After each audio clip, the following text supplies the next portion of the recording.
que hacemos regularmente. Todos los meses tratamos de hacer una entrevista a algún colega, alguna colega del ámbito académico o a veces del ámbito artístico, si conseguimos algún vínculo para traer a alguien. Es nuestro espacio de relajamiento, de la informalidad y de conversar no conceptualmente, sino casi informalmente sobre las cuestiones que hablamos habitualmente en la maestría. En general también abrimos la puerta e invitamos a nuestros y a nuestras estudiantes de las carreras de educación, a veces a estudiantes de otras carreras. Bueno, digo, es una actividad abierta, tenemos un Zoom bastante grande acá, así que todos y todas nuestros estudiantes de la maestría son a los que invitamos especialmente, pero digo, siempre también abrimos la puertita para que otros puedan disfrutar del encuentro. Y es una entrevista que dura 1 hora, y en la cual queremos saber cosas. Así que, bueno, gracias por haber aceptado el convite, por haberte prestado con tanta buena disposición y, como siempre, tan presta. Enormemente agradecidos y agradecidas aquí en la UNSAM. Un placer, Jorge, muchas gracias. Para mí es un gusto gigante estar acá. Gracias.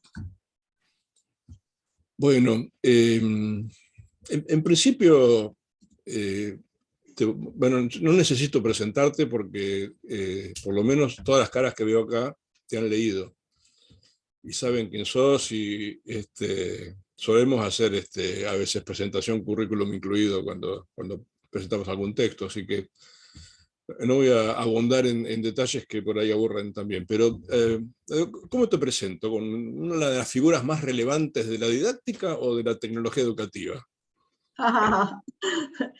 De lo que está en el medio. Sea que es. O sea que estás construyendo un campo interdisciplinar nuevo.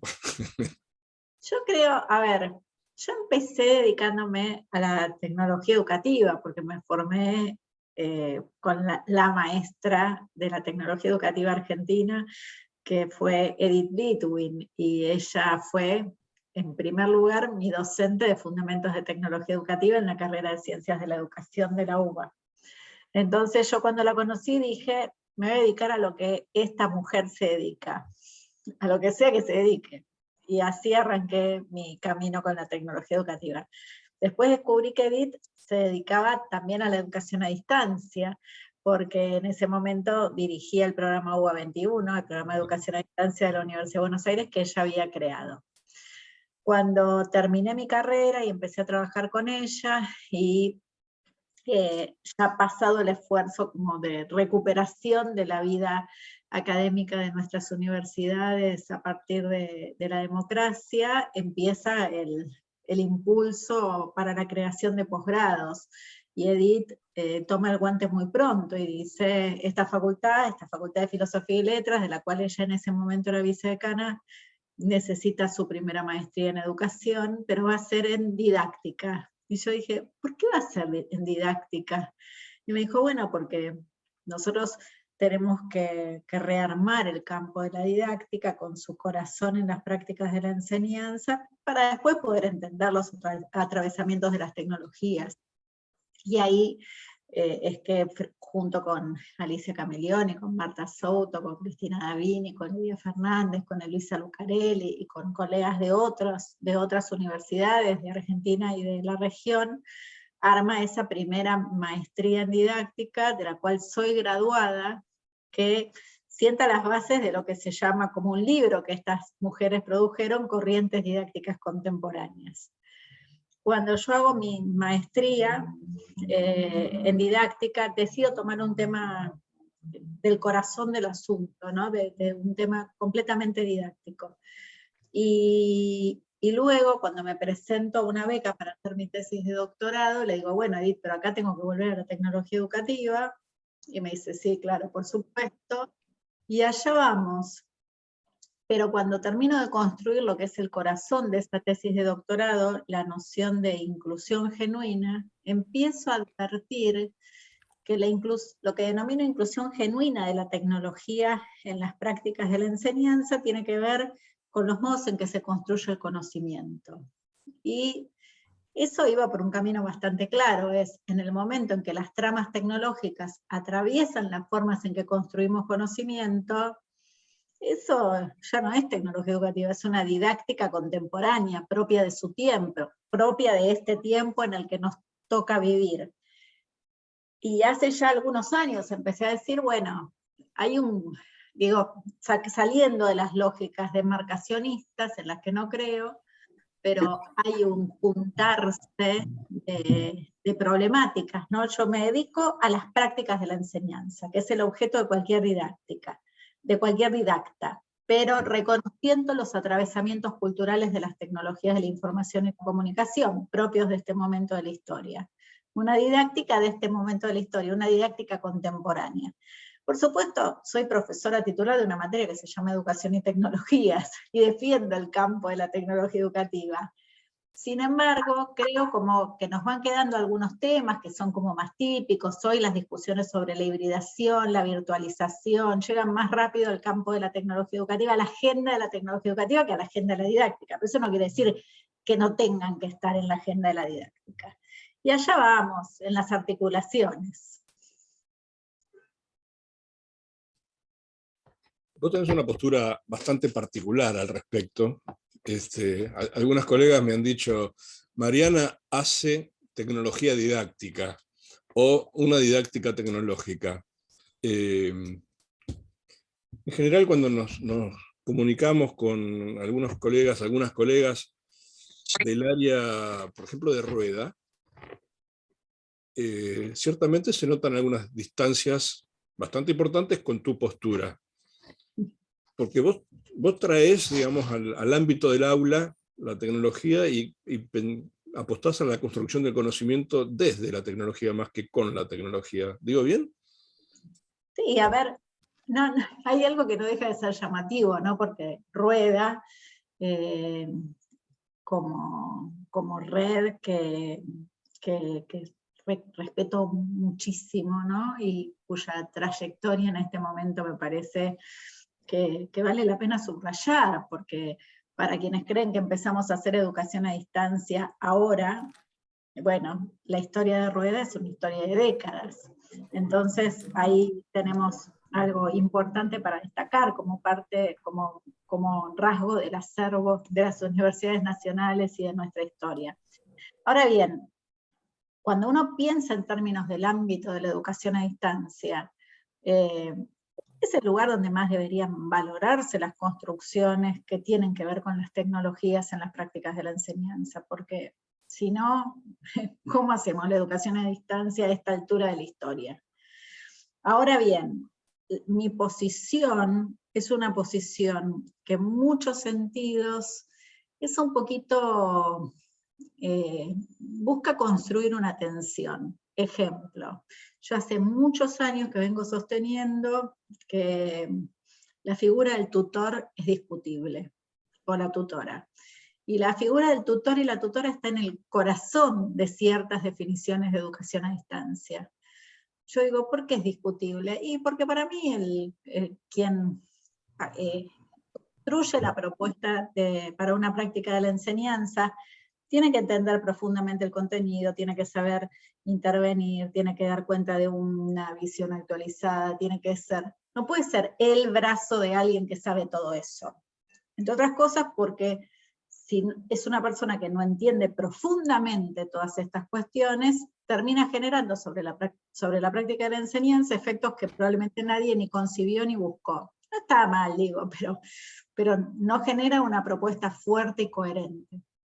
Entonces, aparecen estas cuestiones en las que a mí me gusta como tensionar ciertos modos de pensar la educación a distancia. Ahora bien, hoy eso se profundiza. ¿Por qué se profundiza?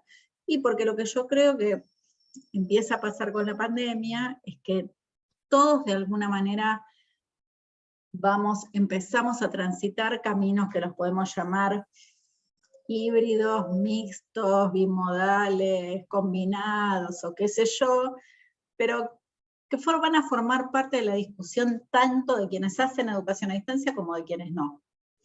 Y en definitiva lo que tenemos que pensar es cuáles son los escenarios que generan prácticas más inclusivas. Cosas que entendimos con la pandemia. Bueno, que cuando fuimos exclusivamente virtuales, por fuerza de la desgracia de la pandemia, hubo muchos chicos y chicas que pudieron volver a cursar, porque las condiciones de la presencialidad no se los permitían.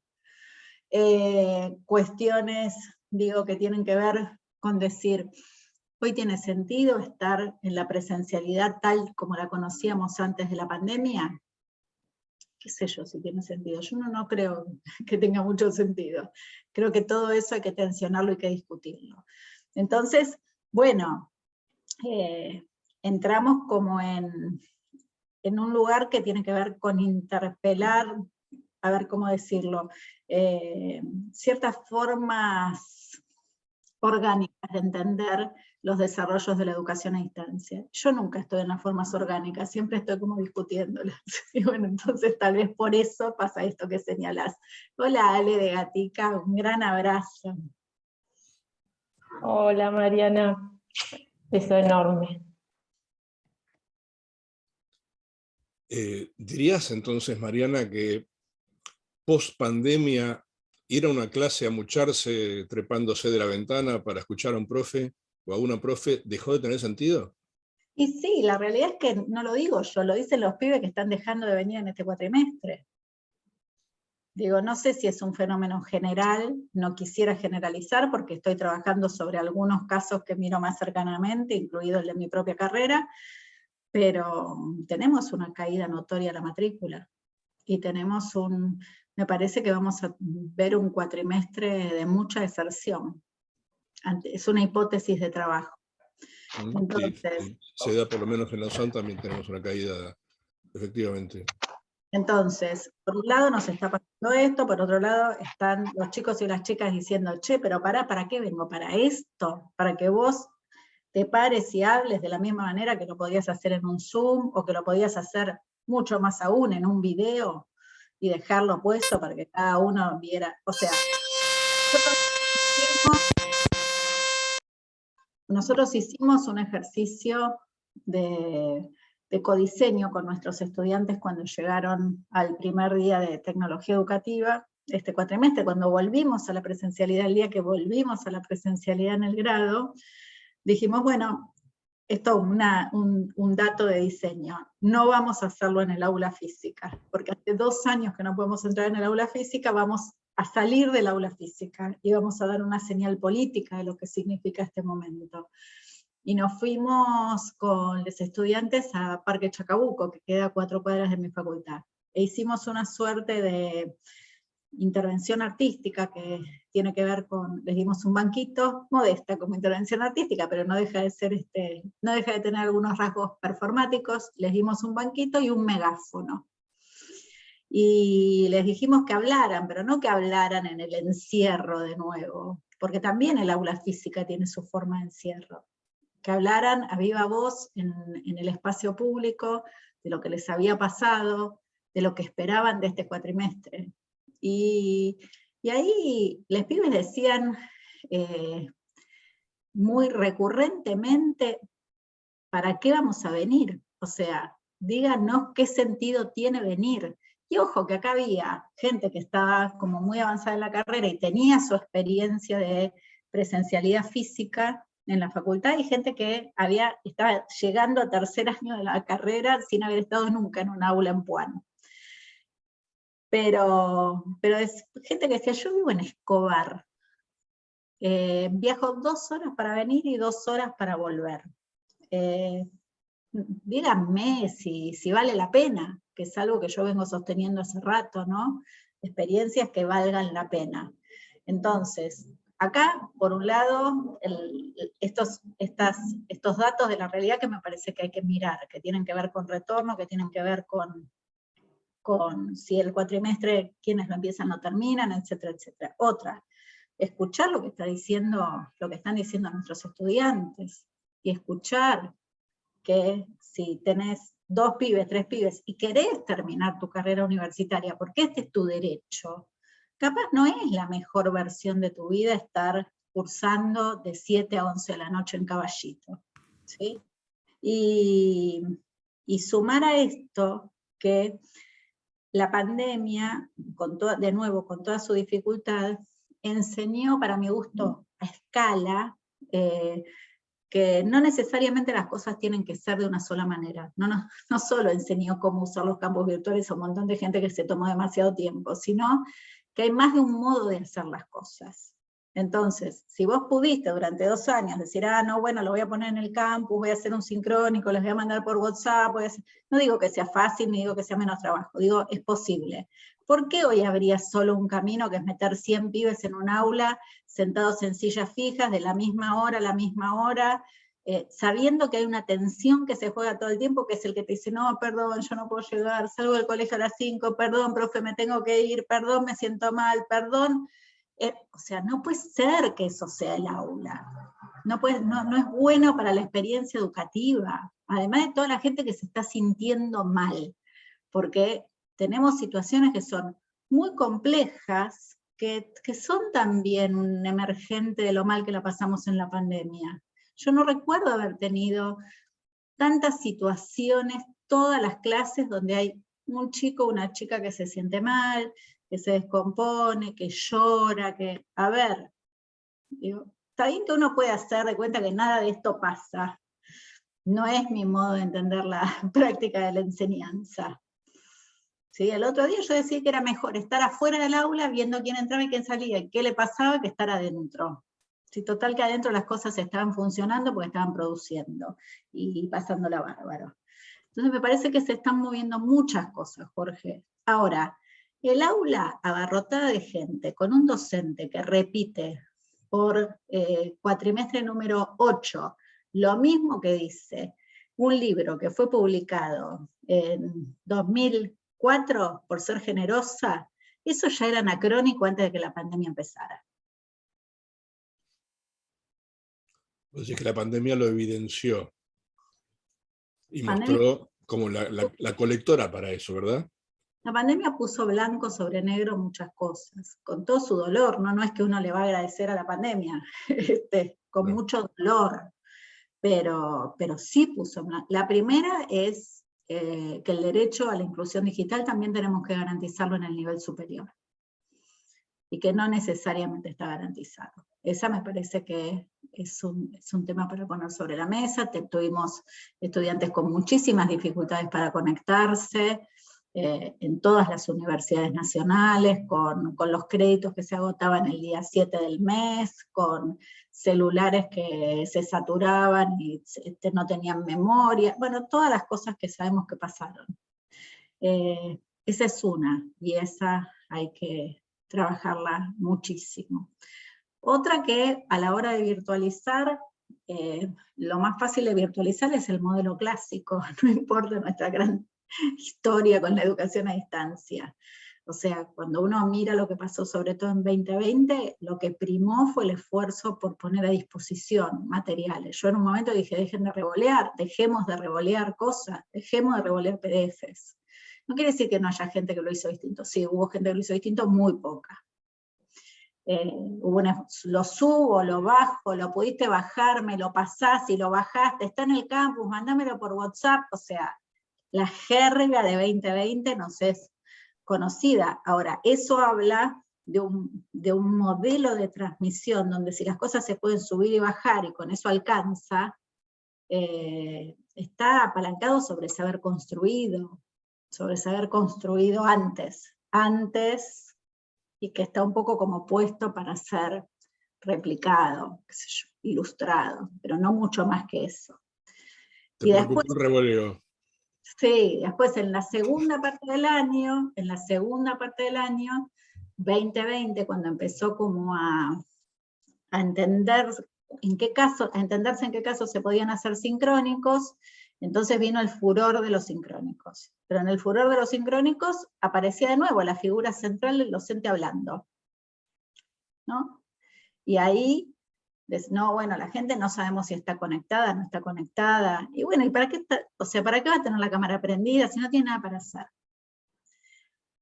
Este año tuvimos una experiencia bastante Digo, para mí uno de esos momentos en los que sucede algo que te permite entender muchas cosas pasó en el marco de nuestro cuatrimestre de tecnología educativa, todavía en curso. Primero porque estamos en un 70-30, teníamos algunas acciones que ocurren en la virtualidad todo el tiempo. Pero un lunes que dijimos, por las características de este tratamiento, este tema, esta cuestión y cómo la queremos abordar, tiene más sentido que sea virtual que sea presencial. E hicimos una suerte como de encuentro, jornada, evento, hablando con un montón de gente en un montón de lugares, que tenía más sentido hacerla virtual que ir a Puan. Y les diría casi que salió mal. Y lo hablamos con los estudiantes y les dijimos, ¿qué pasó? Y lo que nos decían es, nos retrotrajo a todo lo que acá estamos discutiendo, de cómo plantear la virtualidad. Y nos puso en una situación muy difícil.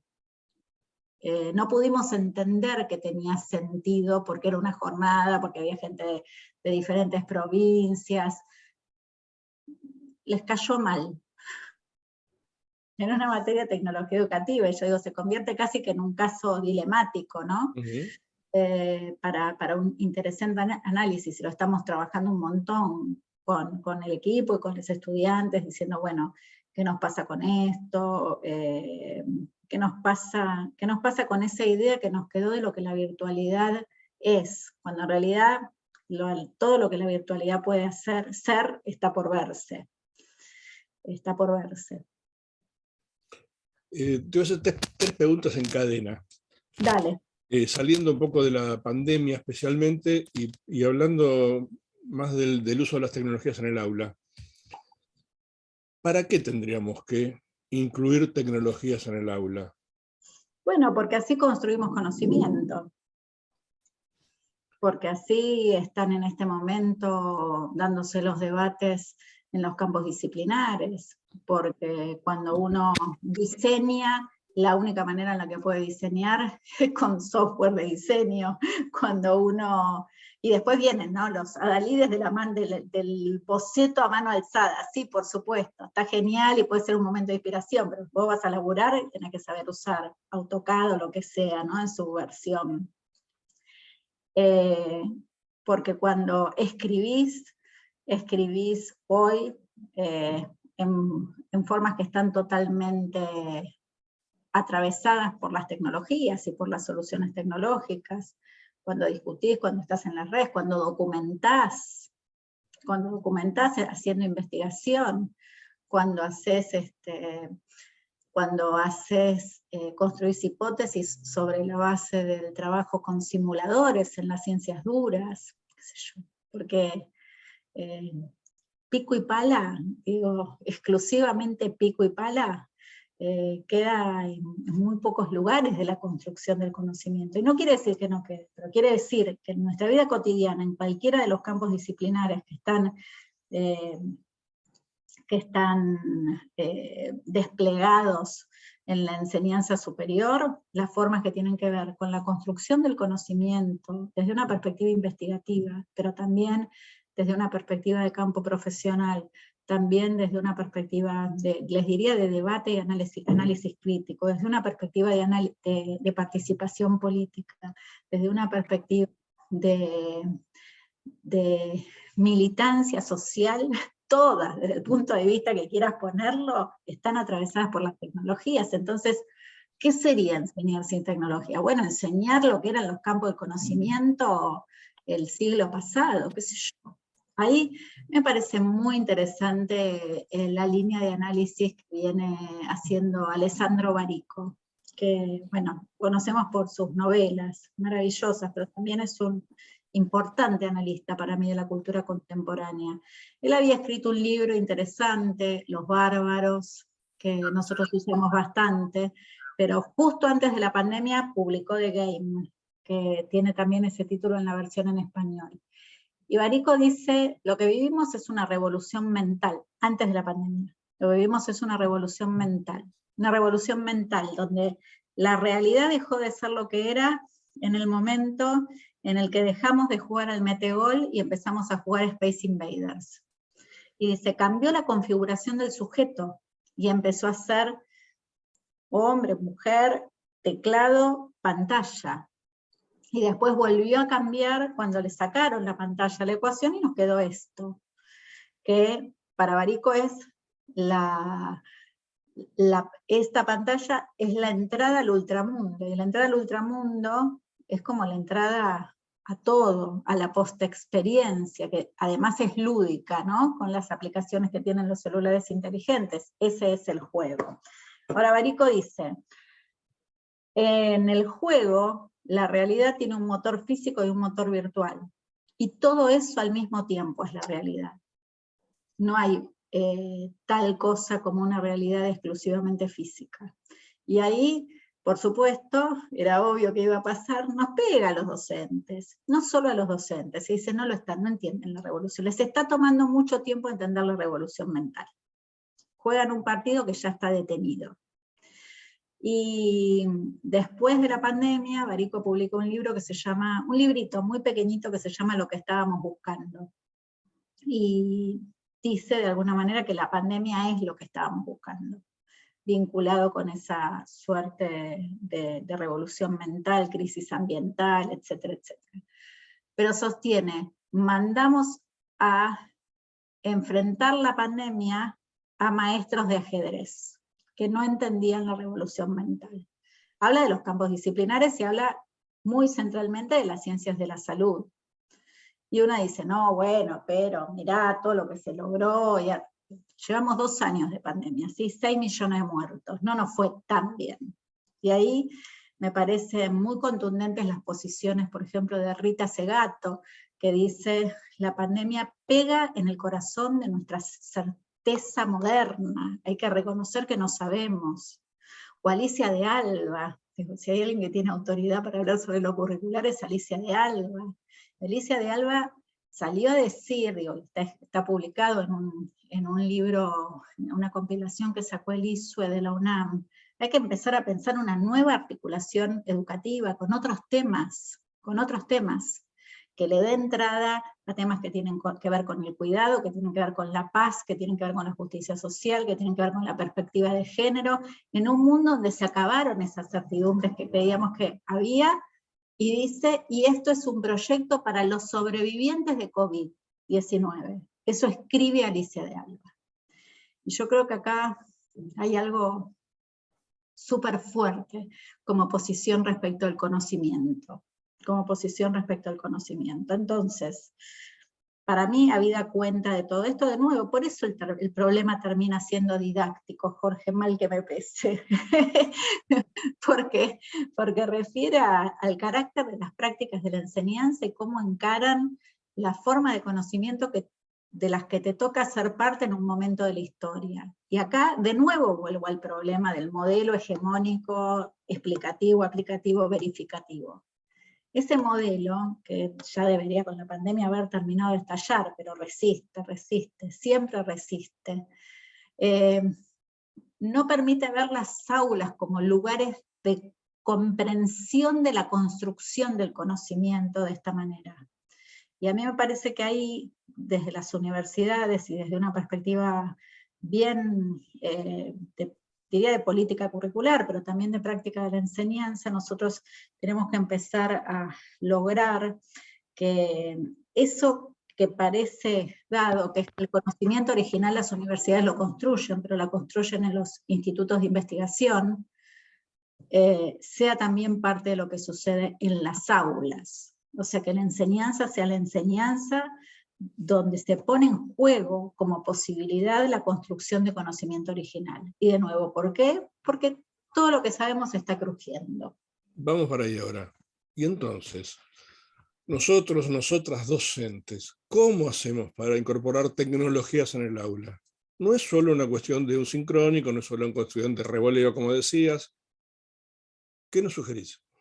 A ver, lo voy a plantear desde un ejemplo, porque me da la impresión de que vos dijiste que esto no era conceptual, y yo cada minuto que pasa estoy más conceptual. Nosotros trabajamos con una perspectiva que es bastante freiriana respecto de cómo encarar la práctica de la enseñanza, digo, pensando que hay que hacerlo mirando para afuera, y problematizando la realidad, Freire, pedagogía del oprimido, ¿no? Problematizar la realidad con esa intención de generar inserciones críticas, que son situaciones de transformación. Cuando uno piensa en esos términos, uno podría decir, voy a construir, lo planteo primero desde mi materia, una línea de política en tecnología educativa para el Ministerio de Educación de la Nación, en el marco de la pandemia, que tiene bastantes problemas lidiando con este tema. Me dice, no, bueno, pero eso es un ejercicio. No, no es un ejercicio. Eso implica que mis estudiantes pueden entrar en diálogo la primera semana o segunda semana de cursada con las autoridades del Ministerio de Educación. Y que les digan a dónde están plantados, qué están pensando, qué problemas tienen, qué se está construyendo, dónde necesitan una línea de diálogo o de rediseño. Y eso puede suceder, tiene que suceder. Y a partir de ahí nosotros podemos empezar a indagar, a pensar, a construir, a rediseñar, a ofrecer, a plantear, a discutir, a validar. Todo eso, ¿cómo lo planteamos si no es en un entorno tecnológico? Entonces no es que voy a poner un aparato. Voy a abrir el juego de la colaboración, el juego de la colaboración y de la colaboración por afuera del aula. Hoy digo, o sea, ¿qué sentido tiene ir a hacer, vamos caminando a Pisurnos, digo, vamos caminando un día si hace falta, pero todo eso sucede, es un diálogo, es un encuentro, es un debate, es una producción, el ida, el vuelta, la validación, la externalización, la consolidación, cualquiera de las etapas, de los momentos que requiere un proceso de diseño de esas características. Sucede en las plataformas de colaboración y requiere documentación, requiere revisión, requiere bocetado, requiere ideación, digo, se puede pensar desde diferentes marcos. Acá estoy usando algunas categorías del pensamiento de diseño. Pero todo eso es con la tecnología dentro, pero no es que la pongo, la saco. No puedo trabajar con esa problematización si no me lo planteo en un ambiente tecnológico relativamente sólido. Ahora, en ese marco algunas veces nos encontramos, de vez en cuando, como me dijo una docente, claro, porque se justifica, o porque tal vez queremos ir a validar esos resultados presencialmente en el ministerio, o porque queremos una de las líneas que aparecieron, ir a plantearla en una escuela y conversar con la gente y ver qué le pasa. Digo, hay mucho de eso que tiene que ver con lo humano, con el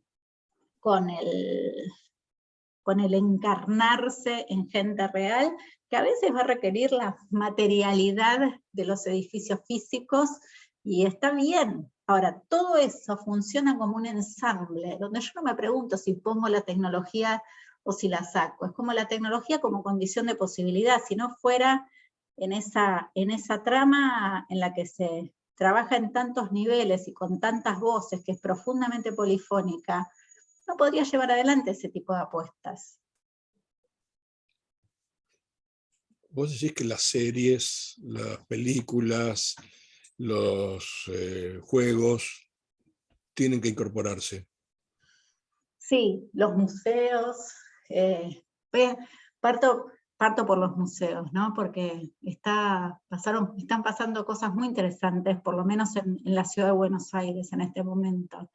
Parecía así como que el sumum de la muestra tecnológica iba a ser esta de Imagine Van Gogh, que estuvo unos meses en la rural, pero en el CCK creo que todavía está, hay una sala inmersiva interesantísima dedicada a Piazzolla, y en el Museo de Arte Decorativo hay una cosa que tienen que ver, que se llama Casa Tomada, del artista Gaspar Libedinsky, donde se generó una disrupción completa del ambiente, del espacio del Museo de Arte Decorativo, de una manera que no les voy a contar, pero pasen y vean.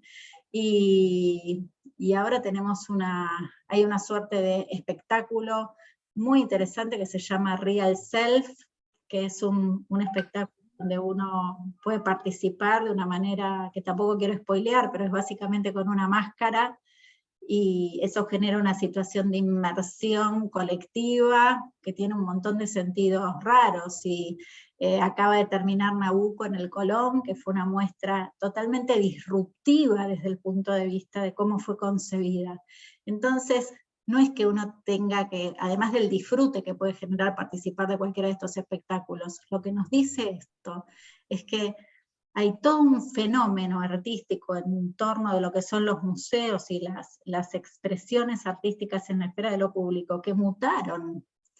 Y yo cada una de esas cosas que veo, o sea, es una inspiración para pensar la práctica de la enseñanza. Es una inspiración profunda para pensar la práctica de la enseñanza, de una manera que no es, como decía nuestra maestra, porque acá está Ale, Edith Litwin, no es en esa secuencia lineal progresiva que termina de hundir todo. Edith decía que había configuraciones didácticas buenas, que tenían búsquedas renovadas, y había otras que eran las generales que tenían una secuencia lineal progresiva, primero esto, después esto, después esto, después esto, después esto, que no eran las buenas configuraciones, no construyó ninguna categoría desde ahí, solamente dijo que esas existían, y que eran muchas, que se repetían. Ahora, la secuencia lineal progresiva, en un mundo donde las narrativas escapan completamente a la linealidad, bueno, digo, uno tiene que encontrar lugares por donde decir, ¿y dónde, cómo lo pienso de otra manera? Y la inspiración puede venir de esos museos y de esas muestras, puede venir, por supuesto, de la literatura, puede venir del cine, puede venir, a mí me encanta estudiarlo en las series. Pero ¿por qué me metí con las series? ¿Cuándo me metí con las series? Cuando esto empezó con Lost, ¿sí? Para quienes vieron Lost, a mí me puso en un lugar de decir, no qué me pasa a mí con Lost, qué le pasa a los 500 millones de personas que a la vez que están viendo Lost, están discutiendo en las redes qué significa esto. Y ahí se juegan muchas cosas, ¿no? La construcción de preguntas sin respuesta era la más importante de todas, la dificultad para comprender estos saltos temporales, los dilemas tremendos, que además son dilemas estudiados por la filosofía, todo esto puesto en una serie. Y yo decía, o sea, yo quiero que a mis estudiantes les pase esto, que quieran que venga el próximo capítulo, la próxima clase. No quiero que vengan de pura obligación y embole. Quiero que vengan como desfalleciendo de curiosidad. Entonces digo, ¿por qué nosotros no estamos generando ese tipo de convocatoria, de invitación? Porque tenemos un problema de formato. Ni siquiera diría metodológico, porque ya se complicaría mucho. De estructura narrativa, que tiene que ver con esta secuencia lineal progresiva, que además empalma con la lógica explicativa, aplicativa, verificativa. Una desgracia. Entonces, mirando estas series, entre otras cosas, dije, bueno, tienen formas alteradas. Y acá, ahora les cuento algo. ¿Por qué nosotros no podemos tener clases con formas alteradas? ¿Por qué no podemos tener una clase que tiene 4 recorridos en lugar de 1 y que la gente elija? Y la podemos tener, pero además si lo podíamos tener antes de la pandemia, ni les digo ahora, si ahora aprendimos cómo hacer las cosas de diferentes maneras, ¿por qué no podemos tener recorridos alternativos? Pues el problema no es la jodita de tener recorridos alternativos, el problema es que tener un único camino expulsa. Expulsa. Es para quien empalma con ese camino. Entonces, ahí es donde me parece que se arma el lío, porque en definitiva no se trata de ser más sofisticados tecnológicamente, se trata de ser cabalmente inclusivos, políticamente respetuosos del derecho, no al derecho al ingreso, el derecho al egreso que tienen nuestros estudiantes. Y para eso tienen que tener propuestas que sean convocantes, que inviten, que nos demos cuenta que nos transforman, que nos conmueven profundamente.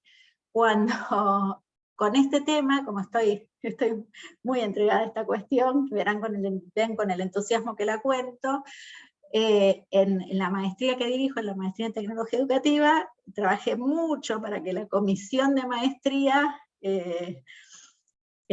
cuando hicimos un cambio de plan de estudios, definiera que íbamos a tener un seminario que se llama Narrativas de la Ficción Televisiva, que es mi clase de series, expandida. Y bueno, tenemos ese seminario que se llama Narrativas de la Ficción Televisiva. El tema es que a mí me tocó dictarlo por primera vez en mayo de 2020. Yo digo, el seminario que yo tanto esperaba, que quería que la gente estuviera entusiasmada, me toca hacerlo en el medio de esta desgracia. Entonces a mis 66 estudiantes, cuando arrancamos les dije, miren, acá hay una pila de bibliografía que todos tenemos que estudiar, pero la pregunta es, ¿cómo vamos a hacer para sobrellevar la cursada de un seminario sobre series en el medio del encierro, de la sobrecarga, de la depresión, del miedo? Y dije, bueno, vamos a ver series, vamos a ver series, vamos a ver series, vamos a elegir, vamos a buscar todas las series de formas alteradas que podamos encontrar, y después vamos a entender cuáles son las más fuertes para pensar las prácticas de la enseñanza, y ahí vimos, la gente en el medio del despelote tenía que explicarle a la familia que estaba horas mirando una serie porque era el seminario. Y después fuimos haciendo como varios procesos de acuerdo sobre cuáles eran aquellas con las que nos íbamos a quedar. Creo que nos quedamos con 8, 9, 10, y dijimos, bueno, ahora con esto vamos a hacer un análisis totalmente original que dé cuenta de por qué estos rasgos son inspiradores para las prácticas de la enseñanza. La gente se lo tomó tan a pecho que en un momento yo dije, bueno, esto es un libro. Esto es un libro, acá emerge lo original, acá se está armando un libro. Y dijimos, bueno, llegamos al libro, y yo dije, me van a matar. Y todos dijeron, sí, llegamos al libro. Y tenemos un libro que Fundación Telefónica tuvo la gentileza de editar y publicar, está libre en la red, que se llama Clase Fuera de Serie, que a mí me conmueve mucho, porque no es solamente un punto de vista original para pensar las prácticas de la enseñanza, sino que es una construcción colectiva hecha en el medio del aislamiento. Hermoso relato. Me quedaría horas haciendo yo las preguntas, pero quiero que hay 94 personas en la sala en este momento. Me gustaría que alguno o alguna de los presentes hable con vos, Mariana. Así que yo me retiro y no sé, Lila, ¿cómo hacemos? ¿A mano alzada o por el chat? Vos me decís. Sí, a mano alzada, como hicimos la última vez, me parece. Entonces habilitamos en este momento las preguntas. Pueden levantar la mano para darles la palabra. Acá mientras tanto dejo perdón Jorge, pero paso el chivo, dejo el link del libro. Jonathan. ¿Qué tal, Mariana? ¿Cómo te va?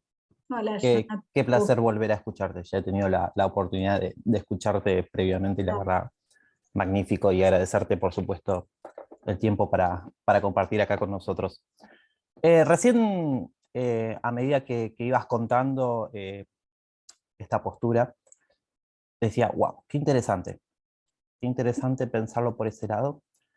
Y creo que también nos invitas a preguntarnos, bueno, ¿qué estamos haciendo con nuestras clases? ¿Qué estamos haciendo con nuestra enseñanza? Como preguntas de fondo. Y te quería preguntar, también pensándolo como estudiante, si pensás que eso que sucede en la clase, eso que sucede en la universidad, digamos, cala profundo en esas horas que se pasa con el docente. Me explico. Yo si me pongo a pensar mi experiencia como estudiante, ¿no? Yo llegaba a la universidad, daba un par de vueltas de la universidad, charlaba con este, charlaba con el otro, robaba un mate por acá, ¿no? Y yo sentía que todo eso hacía a mi experiencia en la universidad y a mi experiencia a permanecer. Después, por ahí uno se encontraba con esas clases que vos bien mencionabas, sumamente explicativas y demás. A veces no, a veces no, a veces sí, pero a veces no. Y creo que hay algo de esta enseñanza que se pierde, ¿no? Hay algo que se estaría perdiendo, que es esa experiencia que no se sitúa dentro de las 3 horas, 2 horas, 4 horas que se está con el docente en el aula, que también hace a la experiencia universitaria, también hace al ser estudiante, también hace a la permanencia. No sé si al egreso, no quiero arriesgarme a tanto. No, yo creo que sí, probablemente sí. Jonathan, yo estoy totalmente de acuerdo con lo que creo que planteás, ¿no? Que es que hay algo de la vida universitaria que nos atraviesa y no necesariamente pasa por dentro de la clase. Ahora, creo que hay algo de esa vida universitaria que hoy todavía no termina de encontrar su lugar en la virtualidad, y no es un camino exclusivo, pero creo que lo va a encontrar, lo va a ir encontrando. ¿Qué quiero decir con esto?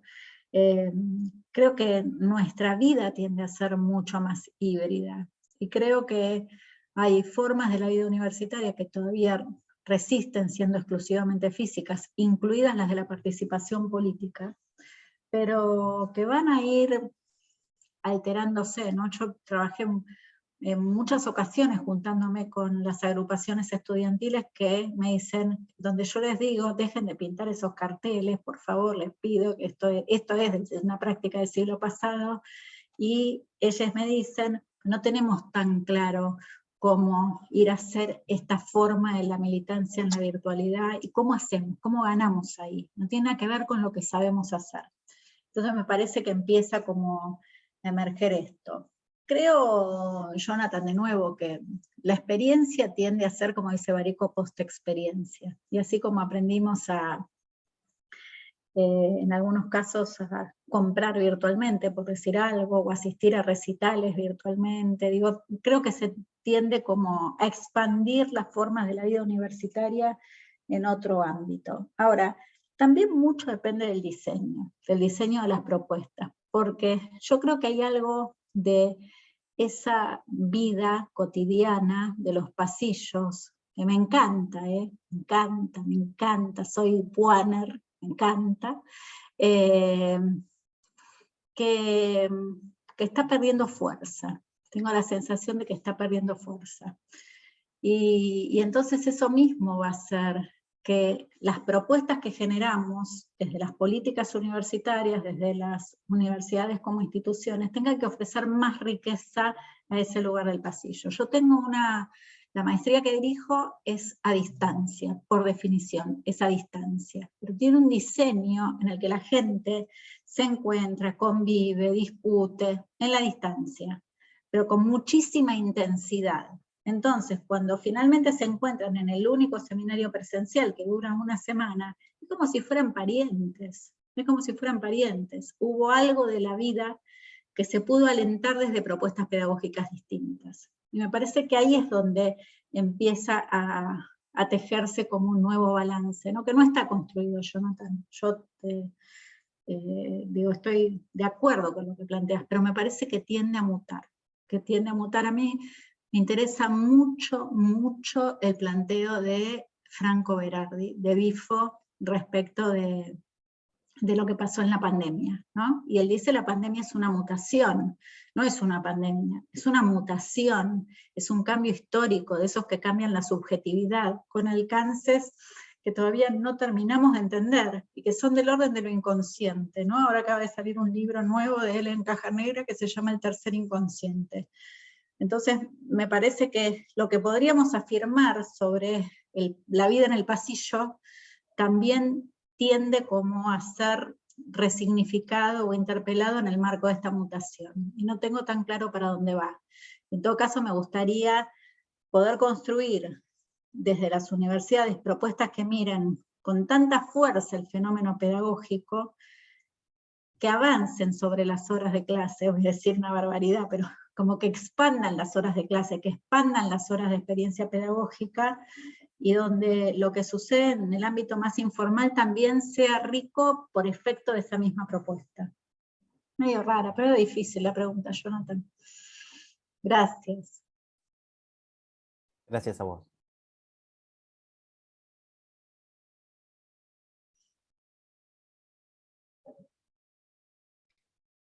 ¿Alguna otra pregunta por parte de los Comentarios, participantes? Lila. discusión, debate. Silvia, hola Silvia. Sí, ¿qué tal? ¿Cómo estás? Mariana, al inicio, bueno, un relato de pasión compartiste. Y lo digo en singular, pero en verdad Mi vida es así, Silvia, un relato de pasiones. Sí, sí, verdaderamente. Dudo si es un relato de pasión por la tecnología o por el conocimiento, ¿no? Digo, Por la educación, por la inclusión, por el aprendizaje, sí, por la enseñanza. algo de eso ahí hay. No, al principio de tu exposición decías, bueno, en general todo lo que pasó en la pandemia fue lo mismo con estas lógicas tradicionales, salvo algunas experiencias. ¿Conoces alguna experiencia que dijiste, uy, mira esto qué bueno? Digo, que te Sí, haya llamado la atención. sí, totalmente. Y ahí, Silvia, gracias por la pregunta porque me permite poner algunos matices, ¿no?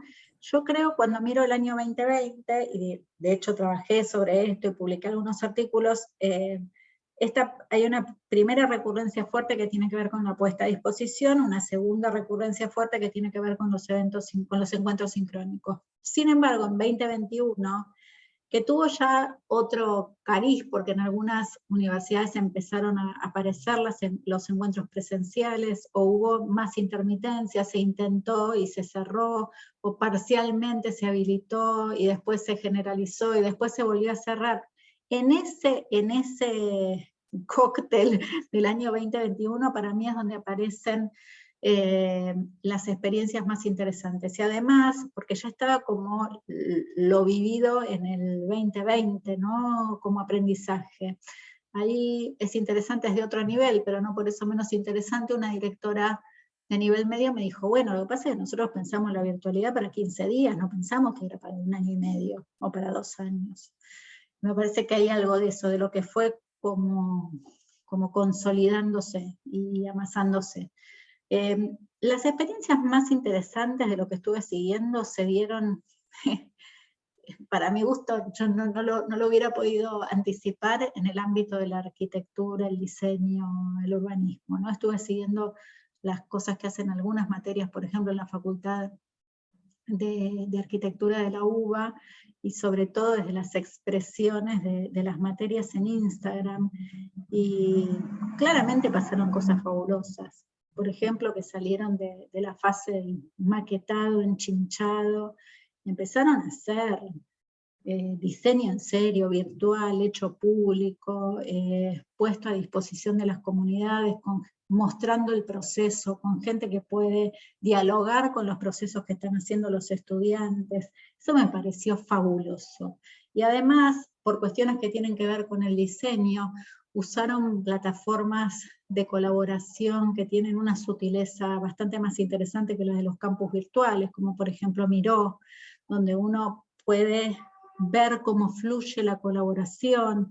Entonces creo que en el ámbito del diseño, y sobre todo con todo lo que le permite al diseño la expresión en las plataformas, en las redes sociales, y sobre todo en las que tienen mucha fuerza audiovisual, es donde se dieron cosas que a mí me resultan súper interesantes.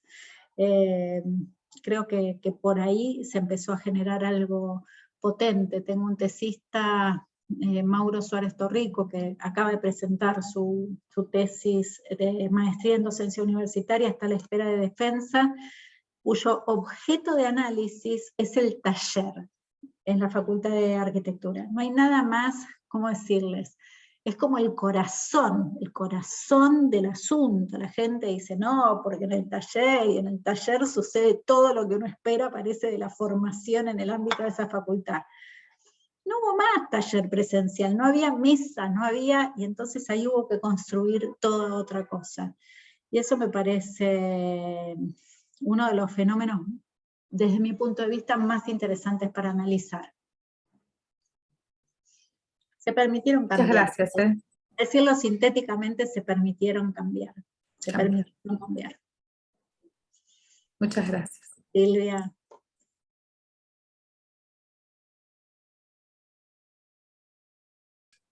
Digo una sola más, estamos en Agostina. tiempo, ¿sí? para no Hola, ¿qué escuchar la tal? de Mariano. Buenas tardes. No, es que recién justo levanté. Buenas tardes. No, mi Hola. pregunta, me quedé con lo que habías comentado del tema de en el seminario que miraban series, no sé si también películas. Quería saber si tenían algún parámetro, teniendo en cuenta que, voy a admitir mi ignorancia, yo los habré visto una temporada hace 1000 años, nada más.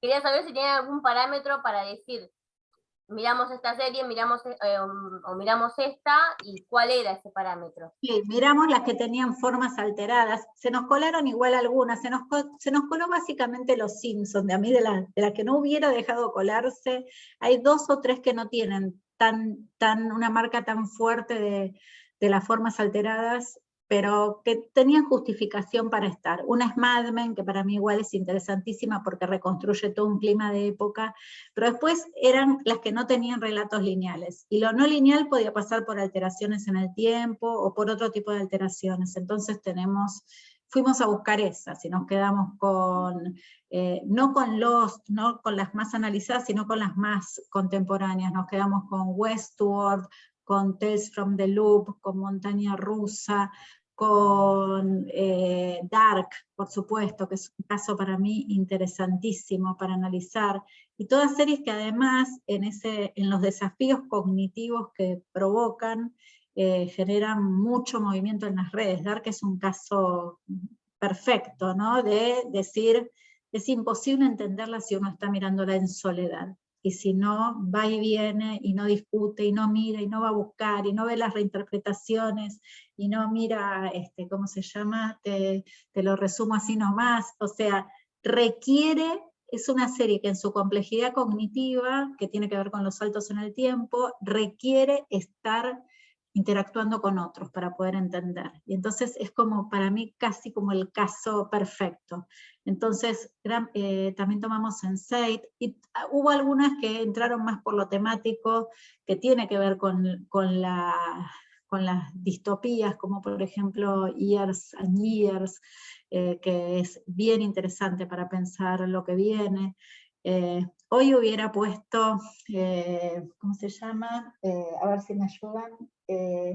Hay una que es sobre una pandemia, 7-Eleven, ¿no? 7-Eleven, que es una serie distópica donde una pandemia hace que desaparezca la mayor parte de la humanidad, quedan muy pocos sobrevivientes. Station 11, gracias Fátima. Muy pocos sobrevivientes, y esos sobrevivientes, a quienes acompañamos, ¿no? En su recorrido, bueno, los salva el arte. Qué buena serie, creo que la voy a ver de nuevo. Me compré el libro y creo que voy a ver de nuevo la serie. Entonces, siempre las búsquedas son como por ese camino de la inspiración. Y de nuevo, no son series solamente. El otro día hice, en la reconstrucción preparcial de tecnología educativa, fui por todas las películas que trabajamos en la historia de estos 35 años de materia. Ella les debe acordar de alguna, pero, por ejemplo, tomé 2001, La Naranja Mecánica, Brasil, podría haber estado, creo que no la puse, Matrix, pero como toda una serie de películas que hablan, bueno, hasta Ready Player One, ¿no? Que es la última de Spielberg, que tiene una escena que trabaja con el mundo del metaverso. Me parece que a veces yo digo, creo que aprendemos mucho de didáctica si vamos a mirar esas alteraciones y en tratar de a vivirlas, si nos metemos en esas alteraciones para pensar cómo se construyen. Está sin audio María. En una entrevista mencionaste la didáctica digital, entiendo esto diferente a la didáctica que vemos con el profe Steinman. Claro, Jorge, la tenés que contestar vos. Yo hablo de la didáctica contemporánea, para poder estar cerca de Jorge y de todos mis amigues didactas, y que me dejen quedarme ahí cerca con esta idea de didáctica contemporánea, que es una didáctica atravesada profundamente por las tecnologías de la información y la comunicación, que reconoce las tendencias culturales. Y en ese sentido yo creo que todos tendemos a acercarnos por ahí. De todas maneras, digo, por ejemplo, pensando en la idea de metaverso, si uno mira las anticipaciones, ¿no? de lo que empieza a emerger como tendencias tecnológicas, y toma cuestiones que tienen que ver con la inteligencia artificial, con el análisis de datos, con el metaverso. Bueno, esos son temas que estamos claramente tomando quienes hacemos tecnología educativa y que van a tardar más en llegar al campo de la didáctica. Digo, sigue habiendo una distinción, pero es una distinción, como todas las distinciones, totalmente provisoria.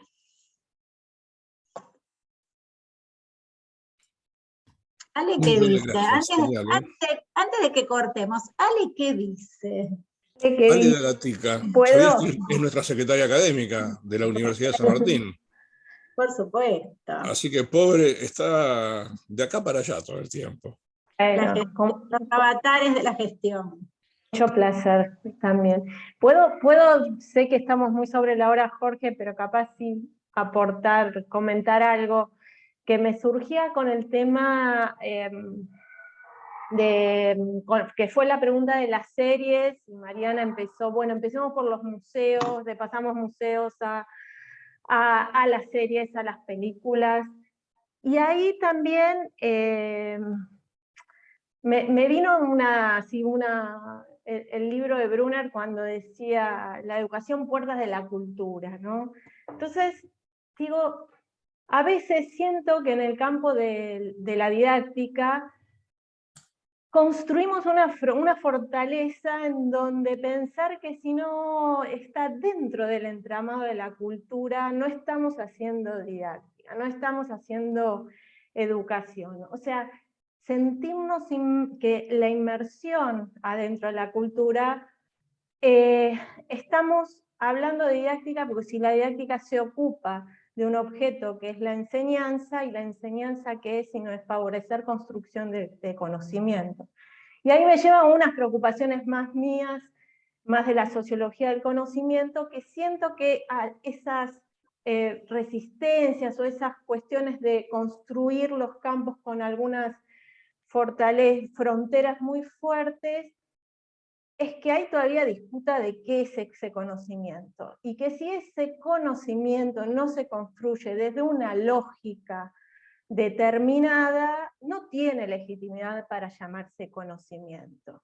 Entonces, una inmersión en diversos entramados culturales que produce conocimiento surge de una lógica no legitimada, porque para que sea conocimiento se tiene que construir ahí. Entonces ahí se me aparece el poder, y esto lo vivimos desde siempre y todos, y cómo a veces los que pasamos, como dijo Mariana, por las propuestas desde el inicio con Edith, siempre era mirada como diciendo, ¿qué están enseñando? Esa materia la aprueban todos, decían, ¿cómo va a dar 100 y 1.000 de oportunidades para dar un final? Me acuerdo esos finales que te enumeraban 100 alternativas, y la 101 era y lo que vos se te ocurra, más o menos, porque había una apuesta a que el proceso de construcción es histórico, sigue, una renuncia a querer evitar, a querer observar en el tiempo inmediato la producción de mi intervención como docente y saber que hay algo incierto. Y bueno, me parece que eso ya es distópico, es disruptivo y es subversivo adentro de un entramado muy fuerte, que lo pongo y lo retomo para ver también las tensiones y las complejidades que nos llevaría a esto de lo inmersivo, lo alterado, porque en realidad tensiona algunos supuestos muy fuertes del conocimiento científico, de la academia y demás, ¿no? Sí. Sí, yo creo que este es el momento de tensionar todo. Pero ahora voy a saco un libro corto que se llama Enseñar en la universidad que no vimos venir. Y ahí voy, Ale, digo, siento que es el momento de pegar un salto hacia adelante, ¿no? Colectivo. Pero para hacer, como voy a usar una frase en inglés, pido perdón de antemano, para hacer catch up, ¿no? Para poder ponerse a tono con lo que nos pasó. Y ese salto, digo, tengo como diferentes miradas, creo que se pueden pegar saltitos, ¿no? Cuando uno dice, por ejemplo, alteremos el programa. Si total, si le ponemos objetivo, propósito, le ponemos propósito, fundamentos, contenido, igual, mientras tenga las partes que tiene que tener, adentro le podemos hacer muchas otras operaciones y pasa igual, ¿sí? Entonces, hagamos como esas, y después hay un capítulo que está destinado al hackeo, así como lo estás planteando, mucho más duro, que pasa por la inmersión, que pasa por la alteración, que pasa por la performance, que pasa por vivir en línea, y estoy como trabajando justo así, como más directa y duramente lo que estás planteando. Sí, está claro, Ale, y yo siento que, a diferencia de otros momentos donde era tal vez Edith luchando sola con esas lógicas, este es un momento en el que, como es un momento de inteligencia colectiva, en términos de la construcción disciplinar también, hay más chance de generar movimientos desde las bases, y ahí hay cuestiones que tienen que ver, por ejemplo, con los ciberactivismos, que tienen que ver con los movimientos de viralización, que hay como ciertas cosas que empiezan a pasar también con la fuerza de las redes, me parece que generan mejores condiciones para empezar a construir un movimiento, que no digo que sea contrahegemónico, pero por lo menos me moleste un poco. Una pequeña molestia en el sistema. Como dice Bifo, y es connotarle a eso como una intención política, y él habla de las micropolíticas, ¿no? Tomando a Deleuze y demás. Entonces, eso me parece también importante, porque se sabe, Bifo lo dicen un montón, esto de la subversión total, no es, las prácticas micropolíticas subversivas son acumulativas, dejan huella. Ahí nos da sentido. Pequeños saltitos todos juntos, ¿no? Sí, yo creo profundamente en eso, y por eso digo, para mí Bifo en este momento es como una referencia que está estructurando gran parte de lo que estamos trabajando en este momento, definitivamente. Gracias, Ale, qué gusto vos dijiste que no te gustaban las demarcaciones, pero claramente digo que el título de tu libro, Enseñar en la universidad que no iba a venir, es un título didáctico, no tecnológico. Se llama, mira, no quiero ganar, solamente voy a decir el título completo. A ver, esto para terminar con una nota un poco más personal, frente a tanta conceptualidad que tuvimos. Yo hace ya tiempo que dije, dejo de pelear por los títulos de los libros, le pongo un título, y después ya sé que se lo van a cambiar.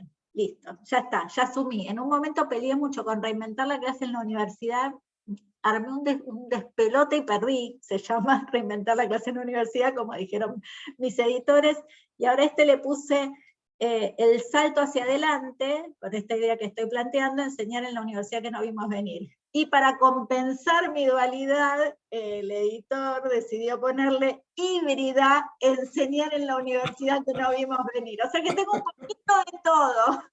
Todos contentos. Bueno, no, yo digo que no te vamos a dejar salirte del campo de la didáctica tan fácilmente, los que todavía queremos retenerte adentro, con la demarcación incluida. Gracias. Mariana, muchas gracias. Lo vivo como un reconocimiento que agradezco profundamente. Muy generosa de tu parte el tiempo que nos diste. Siempre es un placer y un gusto hablar con vos. Mucho más todavía poder compartirlo con nuestros y nuestras estudiantes, con nuestros y nuestras colegas. Ha sido un espacio privilegiado para nosotros poder tener este rato contigo. Por supuesto que seguiríamos horas, pero por respeto a vos, por respeto también a las clases que todos y todas los que están aquí seguramente tienen en este momento, la vamos a cerrar. Así que, de corazón, un millón de gracias. La UNSAM, especialmente la Escuela de Humanidades, abierta para vos y para tu equipo, para lo que necesites y quieras hacer con nosotros. Muchísimas gracias, para mí es un placer estar acá, un honor, les agradezco mucho el tiempo, la generosidad de abrir este espacio, y también a mis colegas por sus reflexiones, por sus preguntas, siempre me quedo pensando, y me ayudan para seguir construyendo en este camino en el que estamos todos juntos. Muchas gracias y muchos abrazos. Chao, Mariana. Gracias. Abrazos. Gracias, sí. Muchas gracias, Jorge. Muchas gracias. Muchas gracias, muy interesante.